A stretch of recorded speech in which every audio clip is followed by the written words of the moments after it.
नमस्कार दोस्तों, आइए जानते हैं कि कैसे शुरू हुई भाइयों को राखी बांधने की परंपरा।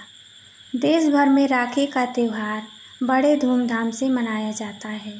बहनें इस दिन भाई की लंबी आयु के लिए उनके कलाई पर राखी बांधती हैं और भाई बहनों की रक्षा का वचन लेते हैं। हिंदू धर्म में भाई बहन के प्रेम के पावन पर्व रक्षाबंधन का बड़ा महत्व है। देश भर में राखी का यह त्यौहार बड़े हर्षोल्लास के साथ मनाया जाता है। लेकिन क्या आप जानते हैं कि भाइयों को राखी बांधने की परंपरा की शुरुआत कैसे हुई थी? रक्षाबंधन से जुड़ी कई दिलचस्प पौराणिक कथाएं प्रचलित हैं जो इस त्यौहार के महत्व को बताती हैं। चलिए जानते हैं रक्षाबंधन की पहली पौराणिक कथा है कृष्ण और द्रौपदी की पहली राखी। महाभारत के अनुसार शिशुपाल का वध करने के बाद जब श्री कृष्ण की अंगुली पर सुदर्शन चक्र वापस बैठने के लिए लौटने लगा तो श्री कृष्ण जी की कलाई पर चोट लग गई। ऐसे में द्रौपदी ने तुरंत साड़ी का पल्लू फाड़कर कृष्ण जी की कलाई पर बांध दिया।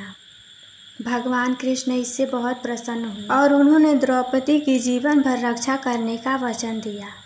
जब पांडव कौरवों के हाथों द्रौपदी को जुए में हार गए तो श्री कृष्ण जी ने उनके सम्मान की रक्षा कर अपने वचन को निभाया। तब से ही रक्षाबंधन के दिन भाई की कलाई पर राखी बांधे जाने की परंपरा शुरू हुई। पौराणिक परंपरा के अनुसार रक्षाबंधन की दूसरी कथा, पत्नी ने बांधा था पति को राखी। पौराणिक कथाओं के अनुसार देवताओं और असुरों में भीषण युद्ध चल रहा था और राक्षसों से देवताओं की सेना को पराजय का सामना करना पड़ रहा था। यह देख इंद्रदेव की पत्नी शची को अपने पति और देवताओं की चिंता होने लगी। उन्होंने कठोर जप तप किया और एक रक्षा सूत्र बनाया। धार्मिक मान्यता है कि शची ने यह रक्षा सूत्र अपने पति इंद्र की कलाई पर बांधा था, जिसके बाद राक्षसों को पराजित करने की शक्ति प्राप्ति हुई।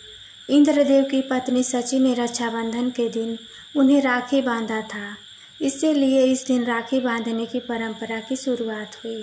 पौराणिक परंपरा के अनुसार रक्षाबंधन की तीसरी कथा, राजा बलि और माता लक्ष्मी का रक्षाबंधन।